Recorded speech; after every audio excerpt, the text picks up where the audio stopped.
کی کتاب پڑھ رہا ہوں, انگلش نہ آتی اور انگلش بول رہا ہوں, ایک آدمی کسی کے پاس گیا, اس سے کہنے لگا تجھے انگلش آتی ہے؟ اس نے کہا آتی ہے. تو اردو میں ہی بات کرتے ہیں. اس کے سامنے تو بول لے گا جس کو نہیں آتی. اگر یہ سوال اٹھے نا کہ دنیا میں کوئی ایک کتاب ایسی ہے جو بغیر سمجھے بھی لوگ پڑھتے ہوں, قرآن کے علاوہ ایسی کوئی کتاب نہیں ہے. بھائی اتنی محبت دے رہے ہو اس کتاب کو, اور ایک نہیں کروڑوں انسان. دوسرا سوال اگر یہ اٹھے کہ اچھا یہ بتاؤ دنیا میں کوئی ایسی کتاب ہے جس کو سمجھ کے اتنا پڑھا جاتا ہو جتنا قرآن کو؟ کوئی ہوگی قرآن کے مقابلے میں؟ سمجھ کے جتنا قرآن کو پڑھا جاتا ہے اتنا کسی اور کتاب کو نہیں پڑھا جاتا. اگر آپ کے دنیا میں کوئی ایسی کتاب ہے جس کے لیکچر اتنے زیادہ ہوں جتنے قرآن کے ہیں, بھائی کسی کتاب میں ممکنہ صورتیں یہی بنتی ہیں نا اس کی شہرت کے لیے. بھائی کتاب کی خاصیت کیا ہے؟ سب سے زیادہ فروخت ہوئی ہے. لوگ آ رہے ہوتے ہیں نا, اس کتاب کو ایوارڈ ملا ہے سب سے زیادہ فروخت ہوئی ہے, اس کتاب کو ایوارڈ ملا ہے کہ سب سے زیادہ پڑھی گئی ہے, اس کتاب کو ایوارڈ ملا ہے کہ اس نے دنیا میں سب سے زیادہ چینجنگ کی ہے, اس کتاب کو ایوارڈ ملا ہے کہ اس کا سب سے زیادہ احترام کیا جاتا ہے, اس کتاب کو ایوارڈ ملا ہے کہ اس کی سب سے زیادہ حفاظت کی گئی ہے. اگر اس بیس پر کتابوں کو ایوارڈ ملنا شروع ہوں تو ایوارڈ ختم ہو جائیں گے, قرآن کے معجزے ختم نہیں ہوں گے. سب سے زیادہ دنیا میں فروخت ہونے والی کتاب کون سی ہے؟ ذرا سوال کا جواب دیں آپ لوگوں نے جلدی. قرآن. اور سب سے زیادہ کا مطلب اتنی زیادہ کہ اس کا دوسروں کے مقابلے میں کوئی ریشو نہیں ہے. یعنی ایسے جیسے دو ٹیمیں کھیل رہی ہوں, ایک 0 پہ آؤٹ ہو گئی ہو دوسری ٹیم, اور پہلی ٹیم جو وہ سینکڑوں رن بنا کے آؤٹ ہوئی ہو. کوئی مقابلہ ہوا کیا؟ سب سے زیادہ فروخت ہونے والی, سب سے زیادہ پڑھی جانے والی, سب سے زیادہ بغیر سمجھے پڑھی جانے والی, سب سے زیادہ سمجھ کے پڑھی جانے والی, سب سے زیادہ انسانوں کی زندگی میں انقلاب برپا کرنے والی, یہ وہ کتاب ہے جس نے ایک دفعہ کہا فمن شہد منکم الشہر فلیصم. ایک آیت ہے کہ جو رمضان کا مہینہ پائے روزہ رکھے. 1400 سال سے اس حکم پر ایسا عمل ہو رہا ہے, پوری دنیا میں رمضان آتے ہی یہ تہلکہ مٹ جاتا ہے. اس کتاب نے ایک دفعہ کہا کہ 5 نمازیں فرض ہیں. پوری دنیا میں ہر جنگل, کوئی جنگل ایسا نہیں ہے جہاں مسجد نہ ہو, جہاں نماز نہ ہوتی ہو. اس کتاب نے کہا کہ اذا نادیتم الی الصلاۃ اتخذوها ہزوا, کہ اذان کہا کرو. پوری دنیا میں کوئی ایک سیکنڈ ایسا نہیں ہے جس میں اذان کی آوازیں فضاؤں میں نہ گونج رہی ہو. اس کتاب نے ایک دفعہ کہا کہ یہ اللہ کا گھر ہے, اس کا طواف کیا کرو. لاکھوں لوگ ہر سال اس وقت سے جا رہے ہیں طواف کرنے کے لیے. تو انسانی زندگی پر اتنے اس کتاب نے ایک دفعہ کہا کہ ماں باپ کو اف نہ کیا کرو. جن کے پاس یہ کتاب نہیں ہے ان کے ماں باپ اولڈ ہاؤس کی زینت بنتے ہیں. جن کے پاس یہ کتاب ہے وہ بڑھاپے میں ماں باپ کے قدموں میں جنت تلاش کر رہے ہوتے ہیں. وہ کیوں کر رہے ہیں؟ گورے کے کہنے سے کر رہے ہیں, وہ قرآن کے حکم سے کر رہے ہیں. گورے کے پاس نہیں ہے, ماں باپ بھی اس کے پاس بولو نہیں ہے. تو اس کتاب کے ایک ایک حکم کو ہم دیکھتے ہیں, جتنا انسانی زندگی پہ اثرات اس کتاب نے ڈالے ہیں دوسرے کسی کتاب نے نہیں ڈالے. جتنا احترام اس کتاب کا کیا جاتا ہے کسی کا نہیں کیا جاتا. دنیا میں کوئی ایسی کتاب ہے جسے بے وضو ہاتھ لگانا جرم سمجھا جاتا ہو ہے؟ بھائی کروڑوں لوگ اس کو ہاتھ لگانے سے پہلے کیا کرتے ہیں؟ وضو کرتے ہیں. دنیا میں کوئی ایک کتاب ایسی بتاؤ جس کو لوگ کھڑے ہو کے سنتے ہو گھنٹوں گھنٹوں. میں یہاں کسی بڑے سے بڑے اسکالر کی کتاب کھڑے ہو کے پڑھنا شروع کر دوں, آپ کو سمجھ میں بھی آ رہی ہو, اس میں کہانیاں بھی بڑی دلچسپ ہوں, تھوڑی دیر میں آپ بولو یار بٹھا دو یار. لیکن یہ واحد کتاب ہے, لاکھوں لوگ مسجد حرام کے گرد گول دائرے میں کھڑے ہوتے ہیں, پوری دنیا میں امام کے پیچھے کھڑے ہو کر اس قرآن کو سنتے ہیں. تو بھائی یہ کتاب کا کسی کتاب سے مقابلہ ہوگا تو جتنی چیزوں میں آپ قرآن کو کمپیئر کریں گے ہر جگہ قرآن کا پلڑا بھاری نہیں, بہت زیادہ بھاری ہوگا. تو کیا بات ہے بھائی. اچھا ایک بات کر کے بس میں بات کو سمیٹتا ہوں. جس قوم کے پاس یہ کتاب نہیں ہے نا اس میں ہر خوبی ہے پھر بھی برباد. اخلاقی برائیاں ان میں عروج پر ہیں. میں ایک مثال سے بات سمجھاتا ہوں, بس پھر بیان کو سمیٹتا ہوں میں. دیکھو مجھے ایک بات بتاؤ, آپ ماشاءاللہ یہاں سب پڑھے لکھے لگ رہے ہیں مجھے. آپ چرس کے خلاف نا آپ نے ایک مہم چلانا شروع کی. چرسی اچھے ہوتے ہیں برے ہوتے ہیں؟ ذرا مجھے بتائیں. چرچ کی بات آنے سے تھوڑا چہرے پہ رونق ایسی آنا, استغفر اللہ, یعنی ایک اچھا مجھے لگا کہ کچھ آپ بیان میں دلچسپی لینا شروع کی. تو نہیں پیتے, ویسے ایک مثال دے رہا ہوں. مجھے آپ بتاؤ, آپ کے گھر کوئی چرسی آیا رشتہ لینے کے لیے آپ کی بیٹی کے لیے, آپ نے پوچھا کیا کرتے ہو؟ یہ کرتا ہوں. آخر میں بیٹا اور کوئی ایکٹیویٹیز تو نہیں ہے؟ بس انکل ایک چیز ہے, میں چرس پیتا ہوں. آپ دو گے اس کو اپنی بیٹی؟ دفاع یہاں سے, بے شرم آدمی چرسی ہے. جن لوگوں کے پاس قرآن نہیں ہے نا, اللہ کی کتاب نہیں, انسان کو انسان کا بچہ صرف قرآن بنا سکتا ہے, یہ ذہن میں رکھیں. جس کے پاس محمد صلی اللہ علیہ وسلم کی تعلیمات نہیں ہے نا, وہ سائنٹسٹ بھی بن سکتا ہے اچھا, وہ اچھا ڈاکٹر بھی بن سکتا ہے, وہ اچھا تاجر بھی بن سکتا ہے, لیکن وہ اچھا انسان نہیں بن سکتا. یہ قرآن کا دعویٰ ہے, یہ میں نہیں باتیں کر رہا, یہ قرآن کہہ رہا ہے. آپ کہہ سکتے ہیں بھائی پورا جاپان, پورا امریکہ, پورا یورپ, ان کے پاس تو قرآن نہیں ہے, تو وہ اتنے اچھے انسان کیسے بن گئے؟ یہ سوال آتا ہے ذہن میں کہ نہیں آتا؟ بھائی ان کے پاس تو قرآن نہیں ہے. تو وہ اتنے اچھے کیسے بن گئے؟ اور ہمارے پاس تو قرآن ہے. پوری دنیا میں ہم رسوا اور ذلیل ہیں یا نہیں ہیں؟ اس میں تو میرا خیال ہے دو رائے نہیں ہو سکتی. بین ہو رہے ہیں پوری دنیا میں ہم. اصل میں مسئلہ پتہ ہے کیا ہے؟ اچھائی کو ایکسپلین بھی صرف قرآن نہیں کیا ہے کہ اچھائی کسے کہتے ہیں. اگر آپ قرآن سے نہیں لیتے نا اچھائی کا مطلب، تو دنیا دو جرم کرتی ہے. ایک اچھی ہوتی نہیں ہے، دوسری وہ برائی کو اچھائی کا لیبل لگا کے ہمیں بیوقوف بناتی ہے. اب وہ میں چرس کی مثال سے بات سمجھاتا ہوں آپ کو. دیکھو علاقے کے کچھ چرسی آ گئے، آپ نے بھگا دیا، بھائی دفعہ یہاں سے. اب ہوا یہ کہ اسی چرس کی عادت پڑھے لکھے لوگوں کو ہو گئی جو دنیا کو تہذیب سکھایا کرتے تھے. اب پتہ کیا ہوگا؟ اب لوگ انگلی اٹھائیں گے، یار تم خود چرس پیتے ہو اور ہمیں تہذیب سکھاتے ہو. تو نتیجہ کیا نکلے گا؟ یا تو وہ چرس چھوڑ دیں گے کہ یار ہم پہ یہ چیز سوٹ نہیں کرتی، ہم اس سے بدنام ہو رہے ہیں. لیکن اس چرس کو چھوڑنے کے لیے جو موٹیویشن چاہیے تھی پاورفل، وہ ان کے پاس نہیں تھی، لہذا وہ چرس چھوڑنے کا تو سوال ہی پیدا نہیں ہوتا.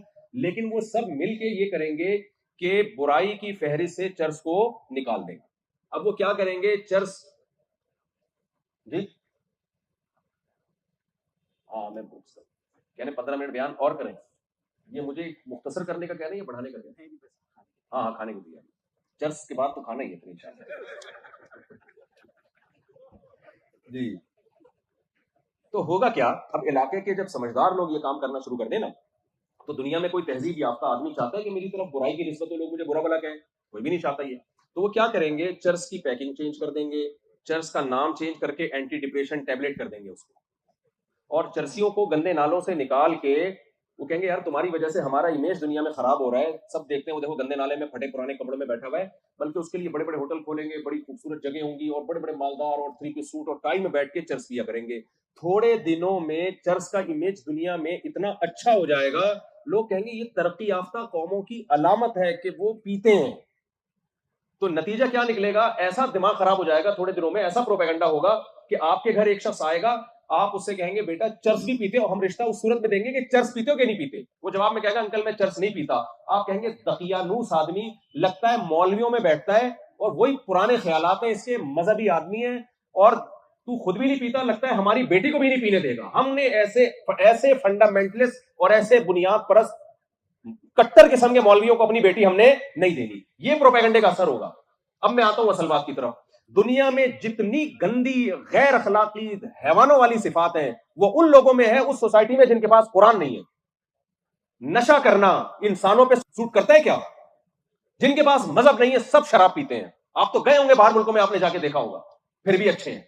کیوں؟ اس لیے کہ تہذیب یافتہ قومیں شراب پی رہی ہیں. شرابی ہونا اچھا کام ہے برا کام ہے؟ بولو نا بھائی کیا ہو گیا؟ جو سب پیتے ہیں پھر بھی اچھے ہیں. جاپانی سب شراب پیتے ہیں پھر بھی بہت اچھے، کیونکہ ٹرینیں بہت فاسٹ چلتی ہیں، لائن میں کھڑے ہوتے ہیں وہ. یار اتنی بڑی برائی ایک سوسائٹی میں ان کے آ گئی ہے شراب کی، اس کے بعد بھی بہت اچھے ہیں. ہم نہیں پیتے پھر بھی بہت برے ہیں. زنا کرنا بغیر نکاح کے عورت کے ساتھ ریلیشن، یہ انسانوں کا کام ہے یا گدے گھوڑوں کا کام ہے؟ منہ سے بولے. گدے گھوڑے شادی کرتے ہیں؟ یہ گدے گھوڑوں کا کام ہے جو کسی مذہب میں حلال نہیں رہا، ماضی میں کسی مذہب میں حلال نہیں.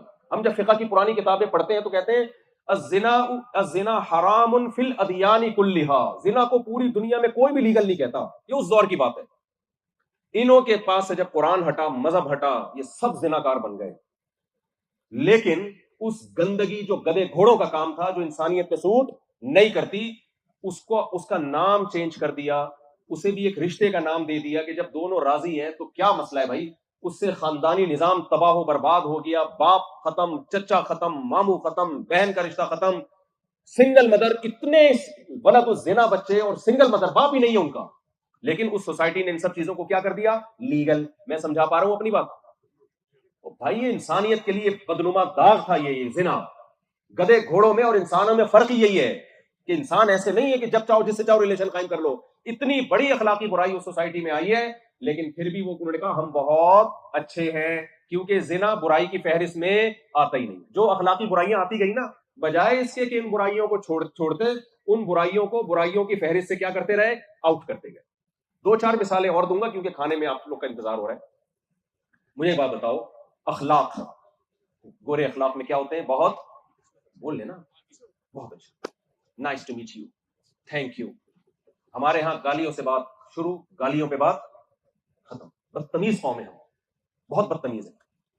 انگریز جب بھی بات کریں گے تمیز سے، گلے پھاڑ پھاڑ کے بات، یہ تو میں ہوں جو گلا پھاڑ رہا ہوں، مولوی ہوں، انگریز اسی بات کو بڑی تمیز سے سمجھائے گا، انگلش میں سمجھائے گا، سب سے پہلی بات تو یہ ہے. لیکن میرے بھائی یہ فضول باتیں ہیں، کوئی تمیز ومیز نہیں ہے. جس کے ساتھ سب سے اچھے اخلاق ہونے چاہیے تھے تمہارا باپ اور تمہاری ماں، اس کا مقدر کیا ہے؟ Old house. آپ دوستوں سے لڑ رہے ہو لیکن اپنے باپ کو گھر میں رکھ کے اس کے پاؤں کے قدموں میں جنت تلاش کر رہے ہو. یہ حوصلہ ہم دیسیوں میں اور آپ دیسیوں میں ہے، یہ انگریز میں یہ حوصلہ بولو نا نہیں ہے.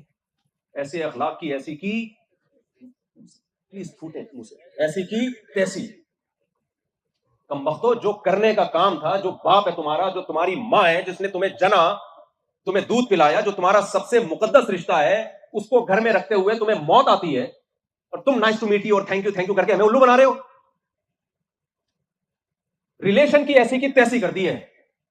اسلام ریلیشن پہ بلیو کرتا ہے. قرآن کے الفاظ دیکھو، وَاعْبُدُوا اللَّهَ، اللہ انسانیت سکھاتا ہے. سب سے پہلے خالق جس نے تمہیں پیدا کیا. سب سے پہلے تمہارا ریلیشن کس سے ہونا چاہیے؟ خالق سے. گورے نے خالق کو سوسائٹی سے نکال دیا، گاڈ کو. کیسے نکالا؟ انہوں نے کہا سب سے پہلے انسانیت، سب سے پہلے انسانیت کا رشتہ ہے، مذہب کا رشتہ بعد میں. سب سے پہلے ہم انسان ہیں. بھائی یہ بڑا زہریلا نعرہ ہے.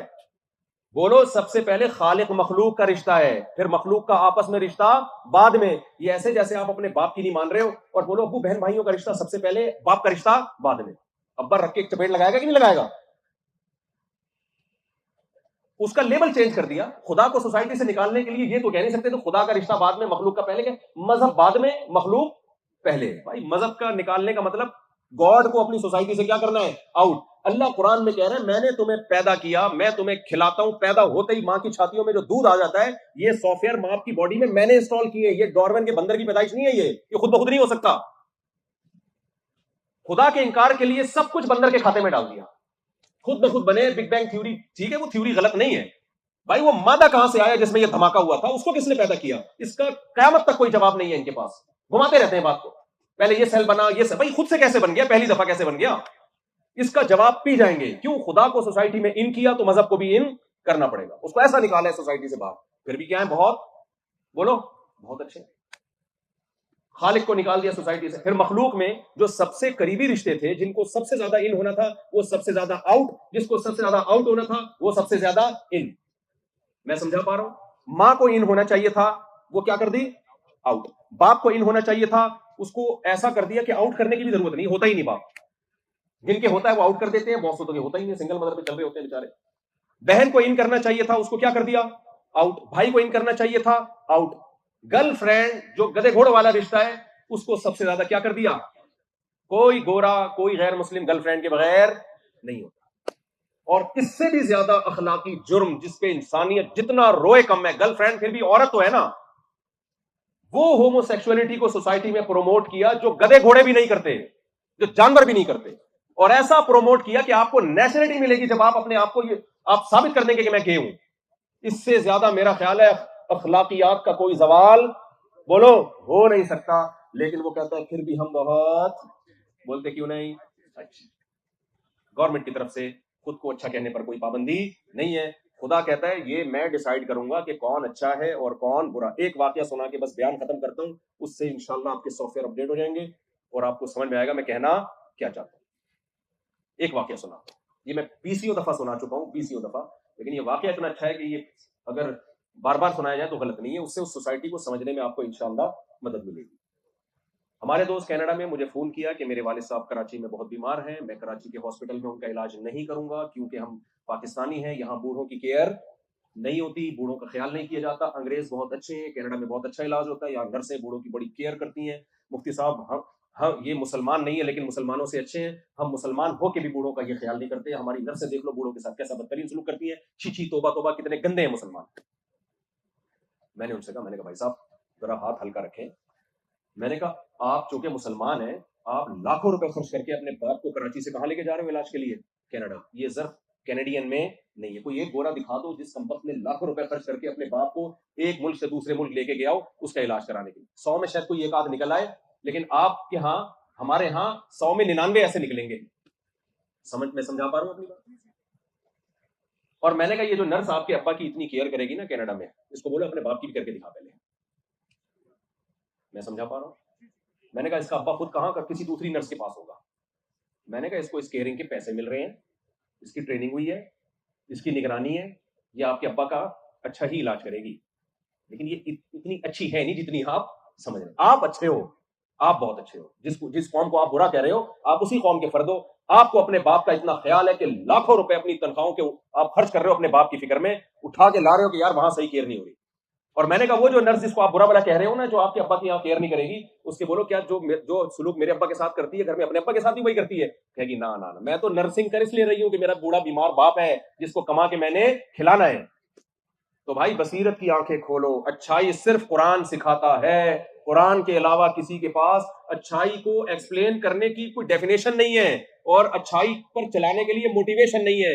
دو چیزیں ہوتی ہیں انسان کو اچھا بنانے کے لیے, ایک اچھائی کو ڈیفائن کیا جائے, ایکسپلین کیا جائے کہ اچھائی کی ڈیفینیشن کیا ہے, اور پھر اس اچھائی پہ چلانا. قرآن کہتا ہے ہدی للمتقین, میں سیدھا راستہ دکھاتا بھی ہوں اور سیدھے راستے پہ چلاتا بھی ہوں. جس سوسائٹی میں قرآن نہیں ہے, اسلام نہیں ہے, ان کو سیدھے راستے کا پتہ ہی نہیں کہ ہے کیا, تو چلیں گے کہاں سے؟ تو وہ جرم یہ کرتے ہیں کہ جو غلط راستہ ہے اس کو سیدھا کہتے ہیں اور خود تباہ ہو کے آپ کو بھی اسی ٹریک پہ چلاتے ہیں. تو اس لیے اپنے ایمان کو آپ مضبوط کرو. ہمیں کلچر میں کسی کو فالو کرنے کی ضرورت بولو نہیں ہے. ہم نے انگریز سے ترقی کی چیزیں لینی ہے, جو اس کے پاس ہے لے لیں, آپ فالو نہیں کرنا میرے بھائی. فالو آپ نے صرف کس کو کرنا ہے؟ اللہ کی کتاب کو. اور انتہائی افسوس کے ساتھ آج لوگ میرے پاس کلپ بھیج رہے ہوتے ہیں, گورا بچوں کی تربیت کے بارے میں یہ کہہ رہا ہے, گورا جو ہے وہ میاں بیوی کے ریلیشن کے بارے میں یہ سمجھا رہا ہے کہ یہ ایکچولی کر کے. میں نے کہا کم بختوں کی اپنی 55 سال میں شادیاں ہوتی ہیں, یہ ہمیں میاں بیوی کے حقوق سکھائیں گے؟ ایسے رہا جاتا ہے. جن کی سوسائٹی میں ڈیورس ریشو اتنا ہے اور کم بختوں کے بچے پیدا ہوتے ہی نہیں, ہمیں بچے پالنا سکھائیں گے. تو یہ دماغ میں نا ہم نے کچھ ضرورت سے زیادہ جن بھوت مسلط کر لی ہے. اس خول سے آپ باہر نکلو. وہ بچے پیدا ہی نہیں ہو رہے, اس کے وہ خرچ کرنے کے لیے تیار نہیں ہے. ہمارے یہاں باپ صبح نکلتا ہے ٹماٹر کی ریڑھی لے کے, سارے اپنے بچوں کے لیے کر رہا ہوتا ہے وہ. تو اس لیے یہ ساری چیزیں آپ نے قرآن سے لینی ہے, نبی صلی اللہ علیہ وسلم کی سیرت سے, علماء سے سیکھنی ہے. ہر چیز میں ہم نے ان کو فالو نہیں کرنا. تو یہ رمضان میں اللہ ہمیں تھوڑا سا ہلا دیتا ہے کہ بھائی اسلام جیتا جاگتا زندہ مذہب ہے. جو مذہب 1400 سال تک کامیابی سے ٹائم گزار لے, یہ اس کی علامت ہے کہ یہ باطل مذہب نہیں ہے, یہ انسان کی کامیابی کے لیے واحد حل ہے. 1400 سال پہلے محمد صلی اللہ علیہ وسلم جو دین لے کر آئے, آج بھی وہ 14ویں کے چاند کی طرح چمک رہا ہے, لوگ اس کو فالو کر رہے ہیں. یہ اس کی علامت ہے کہ یہ برحق دین ہے, یہ محمد صلی اللہ علیہ وسلم کا اپنا نہیں ہے, یہ اس ذات کا مذہب ہے جس نے محمد صلی اللہ علیہ وسلم کو پیغمبر بنا کر بھیجا. تو آپ سے آخری گزارش یہ ہے کہ اب اس کو فالو کریں, آپ اس نعمت کی قدر کریں. کیسے فالو کرنا ہے؟ جلدی جلدی. سب سے پہلے اسلام میں کیا ہے؟ 5 ٹائم بولو. اللہ کے حقوق ہے, مخلوق کے حقوق ہے. دو چیزوں کا نام اسلام ہے. اللہ سے اپنا ریلیشن اچھا کر لو, مخلوق سے اچھا کر لو. ریلیشن کا نام دوسرا نام اسلام ہے. تو اللہ سے کیسے ریلیشن مضبوط ہوگا؟ 5 ٹائم نماز پڑھنی ہے, رمضان کے روزے رکھنے ہیں, زندگی میں ایک بار حج کرنا ہے, زکوٰۃ پابندی سے دینی ہے, جن اخلاقی برائیوں سے اللہ نے روکا, شراب ہے اس سے بول لینا بھائی بچنا ہے. آج نشے کی چیزیں بہت ہماری سوسائٹی میں آ رہی ہے, ڈپریشن کے نام پہ. ڈپریشن کی کوئی سبب ہے نہیں. 4 شادیاں کی ہوئی ہوتی تو میں کہتا آپ ڈپریشن میں ہو. کیا ڈپریشن ہے آپ لوگوں کو؟ تو ہم جب 4 رکھ کے بغیر چرس کے ڈپریشن سے بچ سکتے ہیں, سگریٹ بھی نہیں پیتے, تو آپ کے لیے کیا مسئلہ کیا ہے؟ مجھے بتاؤ ذرا اکیلے میں آ کے آپ کا مسئلہ کیا ہے؟ ایک والا میرے پاس آتا ہے, خواتین ناراض ہو رہی ہیں, میں بہت معذرت کے ساتھ, اور کہتے ہیں میرے مسائل ہیں. میں نے کہا تمہارے پاس مسائل ہیں کیا مسائل؟ ایک مسئلے کو مسائل تھوڑی کہتے ہیں. سوری غلط ہو گیا. تو خیر, تو خواتین سے بھی میں کچھ گزارشات کروں گا. دیکھو جس طرح اللہ نے مردوں کو اسلام پر چلنے کا حکم دیا, بالکل اسی تاکید کے ساتھ عورت کو, من ذکرن او انثی. قرآن بار بار کہتا ہے جو نیکی کرے گا چاہے مرد ہو یا عورت. تو عورت کو اسلام میں پردے کا حکم ہے. آج ہماری خواتین یورپین قوموں کو دیکھ رہی ہیں, بھئی انگریز خواتین ان کا پردہ نہیں ہے, کتنی ماڈرن, کتنی ترقی. بھائی یہ بے حیائی ہے, یہ غلط چیز ہے جس پہ آزادی کا لیبل لگا کے انہوں نے سوسائٹی میں اس کو پروموٹ کیا. ہم نے بھی مردوں کے شانہ بشانہ چلنا ہے. آپ مردوں کے شانہ بشانہ چلو گی, عیاشی مردوں کی بڑھے گی, آپ کی نہیں بڑھے گی. ہم نے بھی کمانا ہے جیسے مرد کماتے ہیں, ہم مرد کے محتاج نہیں ہے, یہ غلط ہے. آپ مرد کی محتاج ہو اور مرد آپ کا محتاج ہے, دونوں کا ریلیشن لازمی ہے, اس کے بغیر زندگی نہیں گزر سکتی. اسلام نے مرد کو پابند کر دیا کہ وہ جب تمہاری طرف آئے گا تو نان نفقہ وہ اٹھائے گا, جاب وہ کرے گا, تمہاری ذمہ داری وہ اٹھائے گا. آپ نے اس کو نان نفقے کی پابندی سے آزاد کر دیا. تو آزادی کہنے کو تو آپ آزاد ہو رہی ہو مرد سے, لیکن مزے کس کے ہو رہے ہیں؟ بولو نا, مزے مرد کے ہو رہے ہیں, آزاد تو وہ ہو رہے ہیں. گورے نے الو بنا دیا آپ کو کہ تم بھی جاب کرو, جاب کرنے میں آزاد ہو. بھائی جاب کرنا یہ پابندی ہے, ذمہ داری ہے. ذمہ داریوں سے آزاد ہونے کو آزادی کہتے ہیں. ذمہ داریاں اپنے اوپر لادنے کو آزادی تھوڑی کہتے ہیں. یہ ایسے ہی تم آزاد ہو, تم جیل میں چلے جاؤ, تم آزاد ہو, جیل میں جانے میں تم کیا ہو؟ آزاد. تو لوگ کیا کہیں گے؟ بھائی جیل سے نکلنا آزادی ہے، جیل میں جانا آزادی تھوڑی ہے. تو اسلام نے جو کمانے کا حکم مرد کو دیا تو مرد کو پابند کر دیا ہے، اور کمانے سے آزاد کس کو کر دیا؟ عورت کو. پھر عورت کو لباس سے آزاد کیا. ہم کیوں برقع پہننے، ہم کیوں پابندی کریں، ہم کیوں پردہ کریں؟ ہم پردے سے آزاد ہیں. آپ کے پردے سے آزاد ہونے سے عیاشی کس کی بڑھے گی؟ مرد کی. آج کتنی میرڈ خواتین کی کالز آتی ہیں، ہمارا مرد میاں دوسری عورتوں میں دلچسپی لے رہا ہے. میں کہتا ہوں کیونکہ وہ عورتیں آزاد ہیں، وہ آپ کے میاں سے گپ شپ لگاتی ہیں، وہ پردہ نہیں کرتی ہیں. تو گھر کس کا تباہ ہو رہا ہے؟ برباد کون ہو رہی ہے؟ عورت ہو رہی ہے نا. مرد کے تو مزے ہیں، 20 عورتوں کے ساتھ منہ کالا کر لے گا جا کے. اسلام نے عورت کو پابند کیا کہ پردہ کرو. پردہ کرے گی عورت تو مرد اس سے ریلیشن قائم نہیں کرے گا، تو بیوی کو محبت دے گا. اسلام جو بیوی ہے اس کو ویلیو دیتا ہے، اس کو پروٹوکول دیتا ہے. تو یہ نعرے ہیں، ہماری لبرل خواتین بھی نعروں سے متاثر ہوئی ہیں کہ بھائی ہم بھی آزاد ہیں. آزاد ہے تو آزادی سے کیا ہوگا؟ مرد ٹیشو پیپر کی طرح استعمال کرے گا جیسے گورے کرتے ہیں. جب عورت میں حسن ہوتا ہے مرد اس سے دوستی لگاتے ہیں. جہاں بڑھاپا آیا عورت کی ایسی کی تیسی. جاؤ ان بڈیوں کو دیکھو امریکہ میں، یورپ میں جا کے، جو بڑی لبرل انٹیاں تھیں نا کسی زمانے میں، کوئی منہ سے رال گر رہی ہوتی ہے کوئی صاف کرنے والا نہیں ہوتا. تو اسلام نے عورت کو حکم دیا پردہ کرو، کسی شریف آدمی سے شادی کرو، نسل پیدا کرو. یہ کل تمہارے بیٹے، یہ بہویں، یہ داماد، یہ سارا تمہارا پریوار ہے، تمہارا خاندان ہے جو تمہیں عزت دے گا. ہمارے لبرل لوگوں نے عورت کو ان تمام مذہبی پابندیوں سے آزاد کر کے ایسی غلامی میں جکڑ دیا کہ وہ سوائے مرد کی عیاشی کے اور اس کا کوئی بھی سوسائٹی میں اب کردار باقی نہیں بچا. تو ان لوگوں کے لیبلوں سے متاثر، ملتے جلتے ناموں سے دھوکہ نہ کھائیں. لکھا ہوتا ہے نا چیزوں، ہماری دوسری کوئی برانچ نہیں. تو اسلام کی بھی کوئی دوسری برانچ نہیں ہے، اسلام ہی آپ کو بتاتا ہے. تو خواتین سے گزارش کروں گا پردے کو سوسائٹی میں پروموٹ کریں. عورت کی ایک حیا ہے، ایک وقار ہے پردے میں، اس سے آپ کی بیٹیاں محفوظ ہوں گی. ماں پردہ کرے گی، بچیاں بھی کریں گی. اور یاد رکھو، بچی کو چاہتے ہو نا کہ وہ میرے سامنے زبان نہ چلائے، اس کو پردہ سکھاؤ. جس بچی نے پردہ نہیں کیا وہ بولڈ ہوگی، ماڈرن ہوگی، وہ ماں کی آنکھوں میں آنکھیں ڈال کے بات کرے گی. جب بے حیائی آتی ہے تو سب چیزوں کو لپیٹتی ہے وہ. ہمارے ایک دوست نے واقعہ سنا ہے، میں بچے کو کہتے ہیں اسکول میں پڑھا رہا تھا، میں نے اپنی بیٹی سے کہا بیٹا پانی لے کر آؤ. تو بیٹی انگلش میں کہتی ہے کہ جو کام انسان خود کرتا ہے وہ خود کر سکتا ہے، وہ دوسروں سے نہیں لینا چاہیے. تو میں نے کہا یار یہ کیا ہو رہا ہے؟ ہماری ماں تو جب پانی مانگتی تھی ہم تو لڑتے تھے پانی دینے کے لیے. تو میری بیٹی ماشاءاللہ انگلش اسکول میں پڑھ رہی ہے، میں اس سے کہہ رہا ہوں کہ بیٹا پانی پلاؤ. وہ کہہ رہی ہے ابا جو کام آپ خود کر سکتے ہیں وہ دوسروں سے، شیکسپیئر کا کوئی قول ہوگا اس نے پیش کر دیا ہوگا. تو میں نے ان صاحب سے کہا جس اسکول میں آپ بچے کو پڑھا رہے ہو وہاں تمیز کے علاوہ سب چیپٹر موجود ہے. ایک میں اکثر واقعہ سناتا ہوں. ایک صاحب نے کہا میرا بچہ میڈیکل سائنس میں پڑھ رہا ہے، تمیز سے بات نہیں کرتا مجھ سے. میڈیکل سائنس پڑھ رہا ہے، میڈیکل کالج میں، تمیز سے بات نہیں کرتا. میں نے کہا میڈیکل سائنس میں تمیز کا کوئی چیپٹر اب تک میری نظر سے گزرا نہیں. جو چیزیں پڑھ رہا ہے اس سے متعلق اس سے سوال کرے. جو پڑھ ہی نہیں رہا تو وہ کہاں سے سیکھے گا؟ میں نے کہا میڈیکل سائنس میں کوئی یہاں ڈاکٹر بیٹھے ہوں گے، تمیز نام کا کوئی چیپٹر ہے؟ ابا کے حقوق، اماں کے حقوق کے نام کا کوئی چیپٹر ہے؟ تو آپ یہ کیسے توقع کر رہے ہیں کہ یہ کالج میں پڑھ کے ہم سے تمیز سے بات کر لے گا؟ بھائی اس میں تمیز کا کوئی چیپٹر ہی نہیں ہے. تمیز ٹاپک ہے قرآن کا، اسلام کا. اس کو اسلام سکھائیں گے تو بچی آپ سے تمیز سے بات کرے گی، بیٹا آپ سے تمیز سے بات کرے گا، شوہر آپ کے حقوق ادا کرے گا اور بیوی آپ کے حقوق ادا کرے گی.